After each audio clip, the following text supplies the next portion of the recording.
eles eram os representantes de Deus para nós. Nós não entendíamos quem era Deus, nós não tínhamos intimidade, nós não conhecíamos, mas nós, vamos dizer assim, passamos a conhecer através dos olhos deles. Porque a gente está cheio do mundo, a gente está cheio da coisa do mundo, a gente está cheio desses comportamentos, e não só o comportamento, mas o entendimento do mundo, das coisas do mundo. Né? Aquilo que agrada a nossa carne, aquilo que nós somos, aquilo que a nossa carne quer. E aí o que acontece? A Bíblia diz isso, né? Que a carne milita contra o espírito e o espírito contra a carne. E a Bíblia diz que a nossa carne e o nosso espírito, quando nós não estamos em Deus, eles são a nossa alma e a nossa carne. Eles são, porque alma, e isso é importante dizer, nós somos formados de corpo, alma e espírito, né? Amém? Nosso corpo é a carne, beleza. Pedaço de carne que está aqui. A alma é quem eu sou, o que eu sinto, o que eu gosto, o que eu vejo, o que eu acho, o que eu penso. Isso é minha alma, é o meu entendimento, o meu intelecto, né? E o meu espírito é aquilo que é de Deus, que quando eu morrer volta para Deus. Mas a minha alma, ela tem desejos, ela tem vontades, e essas coisas refletem-se na minha carne. Então a minha alma, ela, vamos dizer assim, descontrolada, ela satisfaz só os desejos da carne. Ela só faz aquilo que a carne deseja. Quando a minha alma não tem uma direção, quando ela não está direcionada pelo Espírito, ela está direcionada pela carne, ou seja, pelas vontades. Só que a palavra aqui está nos dizendo o quê? Que a palavra de Deus, ela é apta para isso, para dividir, para separar, para fazer uma separação entre as minhas vontades e o meu espírito, aquilo que é de Deus. E aí, quando a gente chega aqui, né, a gente conheceu a Deus, entendeu, ouviu a palavra e disse, olha, eu vou lá conhecer esse Deus. E aí chega aqui, e aí a gente é confrontado. E aí essa palavra, o que ela vai fazer com a gente? Ela vai dividir e ela vai mostrar. E esse é a grande bênção e o grande dilema do cristão. Porque nós andamos 90% ou mais, ou muito, não vou dizer generalizar, tá? Mas muitos de nós andamos 90% na carne. Por quê? Porque nós vivemos tudo, nós trabalhamos, nós vamos, nós fazemos, nós vamos tomar café, não sei o quê. E a gente não consegue viver no Espírito. Por quê? Porque a gente vive segundo o que meus olhos estão vendo. Eu vivo segundo a minha circunstância, eu vivo segundo o que está acontecendo hoje comigo. E aí é por isso que nós temos dificuldade de viver as coisas de Deus. Por que a gente não consegue viver? Porque a gente não acredita na palavra. Bem da verdade é essa. Porque a palavra fala uma coisa, mas eu estou vivendo outra coisa. Eu estou vivendo o meu dia, a minha dificuldade, o meu problema, o meu boleto vencendo, a minha doença, a minha conflito familiar. Isso é a minha vida verdadeira. E aí eu venho para a igreja e aí na igreja eu escuto um monte de bênção, um monte de coisa boa, só que eu olho e digo, eu não estou vivendo isso. E aí o que acontece? Eu não acredito, eu não creio, eu não consigo firmar isso no meu coração como uma verdade. E aí eu não vivo por fé. E aí eu não vivo por fé, eu não vivo na verdade. E é isso que a palavra está falando aqui para nós. Que a palavra de Deus, ela é viva e é eficaz. Ela não há questionamento sobre a palavra de Deus. Não há questionamento. Eu não posso dizer, talvez isso não seja verdade. Porque foi isso que o povo lá fez. Deus disse para ele, olha, a terra já é de vocês.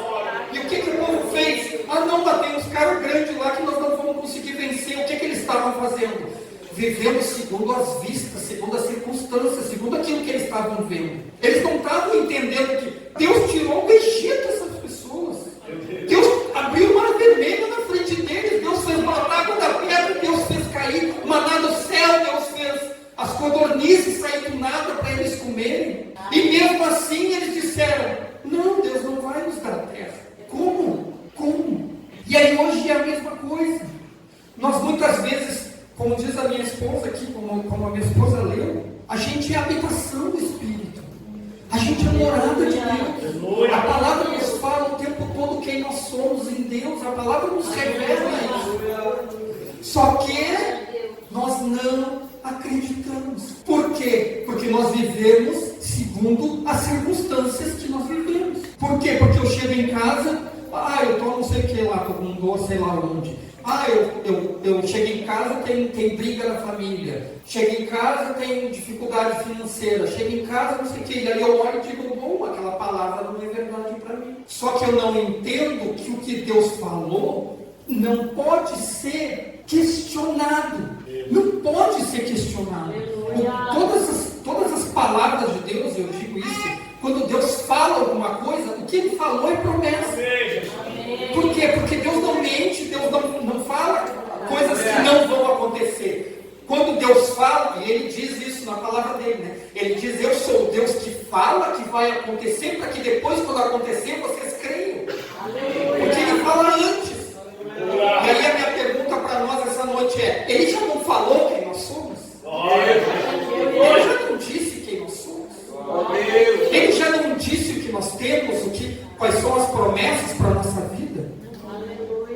E aí por que a gente fica questionando essas palavras como se não fosse uma verdade para nós? Porque a palavra de Deus, ela é viva e eficaz. Ela não é uma palavra que passou, que foi lá para... não, essa palavra Deus disse para Abraão. Não, Ele disse para nós, porque senão não estava escrito.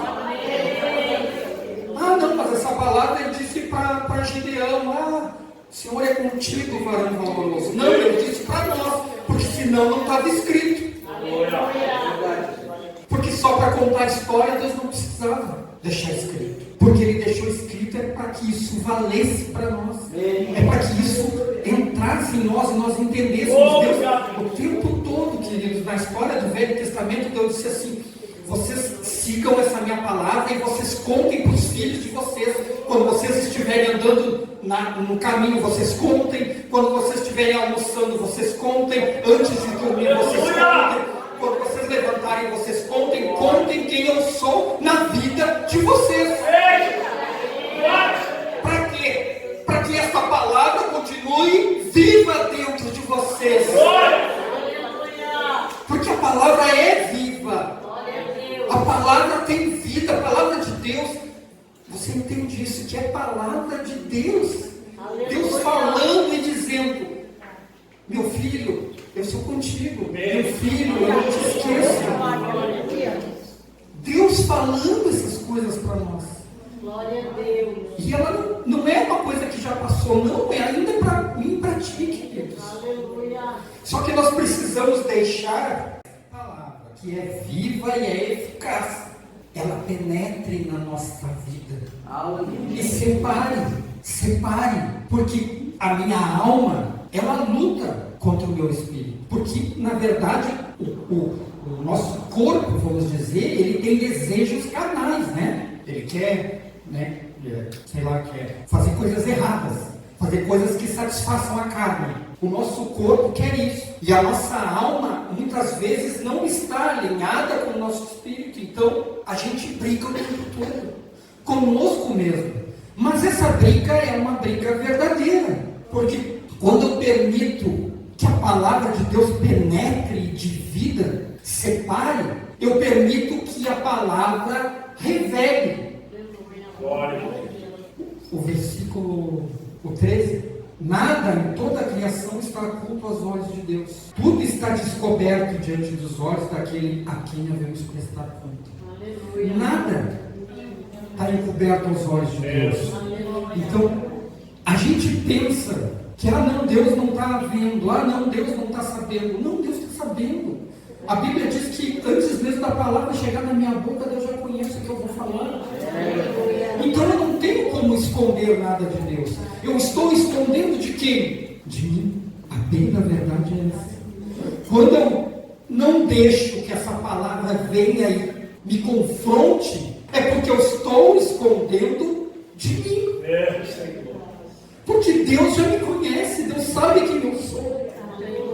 Deus conhece o meu coração, Deus conhece a intenção do meu coração. A palavra aqui está dizendo que ela é apta para discernir pensamentos e intenções do coração. Ou seja, eu posso até não agir segundo a minha carne, mas qual é a intenção do meu coração nisso? E como é que eu isso em mim. Porque muitas vezes, e isso é uma coisa que acontece com os cristãos, nós temos, vamos dizer assim, a gente briga com nossa mente, não briga? Você não briga às vezes com o teu pensamento? E aí quanto mais tu não quer pensar, mais tu pensa. Que é só a gente dizer, não pensa numa melancia. Todo mundo enxergou a melancia, você já era. Porque isso é da parte de Deus, isso é da mente. Isso faz parte do ser humano. Então a gente não consegue, muitas vezes, controlar isso. Mas aí, o que eu vou fazer para que isso seja verdade na minha vida, para que esta palavra aqui seja verdade? Como é que eu vou conseguir limpar a minha mente das coisas ruins e colocar coisas boas? A palavra nos diz isso. Colocar a palavra de Deus na minha mente. Porque quando eu me encho da palavra, eu diminuo o espaço daquilo que não é de Deus na minha mente. Eu consigo reduzir. Por quê? Porque todas as vezes que acontece alguma coisa, a resposta que vem na minha mente automática não é mais aquela da minha alma, da minha carne, mas a palavra de Deus que está em mim. E é por isso que a gente precisa deixar a espada do Espírito dividir a gente. Dividir, mostrar, evidenciar aquilo que não é de Deus na gente. Porque quando, queridos, não tem como a gente ser curado se a gente não admitir. Não tem como a gente ser curado. Não tem como a gente ser transformado se a gente não admitir. Não adianta, não tem como. Jesus dizia, para as pessoas, ele encontrava o cego lá e dizia, o que tu quer que eu te faça? Por que Jesus falava para um cego, o que tu quer que eu te faça? Porque aquela pessoa tinha que assumir que a deficiência